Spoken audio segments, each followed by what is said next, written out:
사진 한 장이 주는 강렬함과 감동, 울림이 있습니다.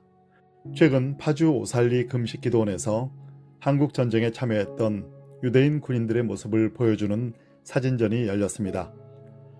한국전쟁 당시에 미군 등 각 나라에서 파병된 군인 가운데 유대인 군인들이 있었습니다. 그들의 숫자는 약 4,000명에 달한 것으로 알려졌습니다.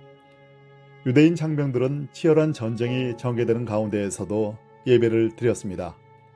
전투 중에도 오순절과 나팔절, 장막절 등 각 절기를 기념하는 예배를 빼먹지 않았습니다. 한국의 신의 산이라 명명된 곳에서 오순절 예배를 드리는 모습도 사진에 담겼습니다. 한국의 신의 산은 어디였을까요? 아마도 파주의 한 장소였을 것입니다. 이 사진들은 지난 시절 한국의 영적 영광로 같은 역할을 했던 파주 오살리 기도원에 전시되었습니다. 결코 우연이 아니라는 생각이 번뜩 들었습니다. 전쟁 중에 오순절 부흥을 꿈꿨던 그들의 소망은 땅에 사라지지 않았고, 그들이 드렸던 예배와 간절한 기도는 지금 파주에서, 한반도 전역에서 이어지며 예수 한국, 선교 한국의 원동력이 되었음을 믿음으로 확신합니다. 한마디로 놀라움과 감동 그 자체였습니다. 생사의 갈림길 속에서도 그들 유대인 병사들은 예배를 드리며 여호와를 기억했습니다.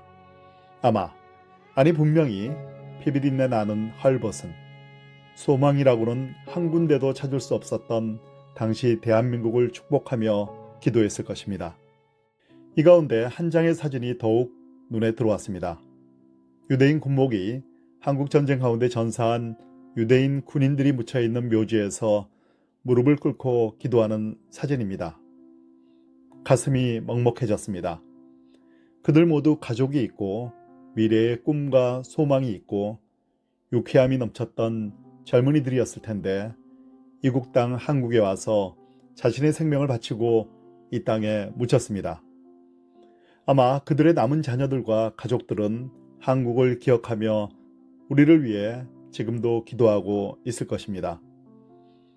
오늘의 대한민국, 오늘의 번영은 그냥 온 것이 아닙니다. 이 땅과 우리를 위해 생명을 던진 저들이 있었기에 가능한 것입니다.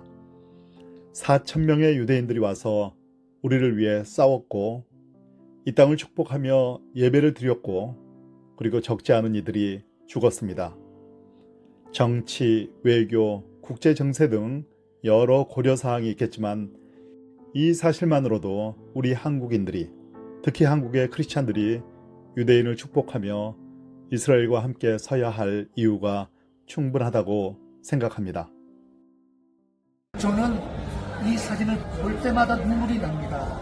여기가 어디냐면 대구 유엔묘지거든요.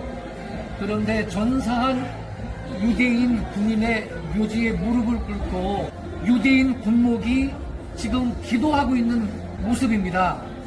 유대인들이 한국을 위해서 이렇게 피를 흘리고 싸웠구나, 이것을 기억하게 되면서 이 사진을 볼 때마다 가슴이 뭉클하고 눈물이 나요. 이스라엘 유대인한테 빚진 자들로서 더 많이 기도하고 그들을 위해서 축복해야 되겠다, 이러한 그 각오를 하게 되는 것입니다. 유석근 목사님이 말씀한 바와 같이 이 사진을 보면 눈시울이 적셔집니다. 그러면서 우리를 위해 생명을 바친 이들을 위해 뭐라도 해야 한다는 생각이 듭니다. 가장 먼저는 이들을 잊지 말고 기억하는 것입니다. 저희 기록문화연구소의 모토는 기록하고 기억하자입니다. 저희는 이들과 같은 소중한 하나님의 사람들의 이야기를 기록으로 남기고자 합니다. 그래서 사람들로 하여금 그들의 빛나는 이야기를 기억하도록 하려 합니다. 돌아보면 이 땅을 위해 헌신한 유대인 장병들과 같은 이들이 너무나 많이 있습니다. 그러나 우리는 너무나 오래 그들을 기억 밖으로 내버렸습니다. 기록문화연구소는 이 땅의 누구에게도 기억되지 않은 사람들, 그러나 하나님의 심장에 새겨진 사람들, 많은 사람들을 옳은대로 돌아오게 함으로써 별과 같이 영원히 빛나는 사람들을 기록함으로써 이 땅의 사람들이 그들을 기억하게 하는데 쓰임받기 원합니다. 이 소중한 일에 동참해 주시기 바랍니다. 가능하면 매월 정기 후원과 헌금으로 저희와 함께 해주시면 감사하겠습니다. 지혜 있는 자는 궁창의 빛과 같이 빛날 것이요 많은 사람을 옳은 대로 돌아오게 한 자는 별과 같이 영원토록 빛나리라. 다니엘서 12장 3절 말씀.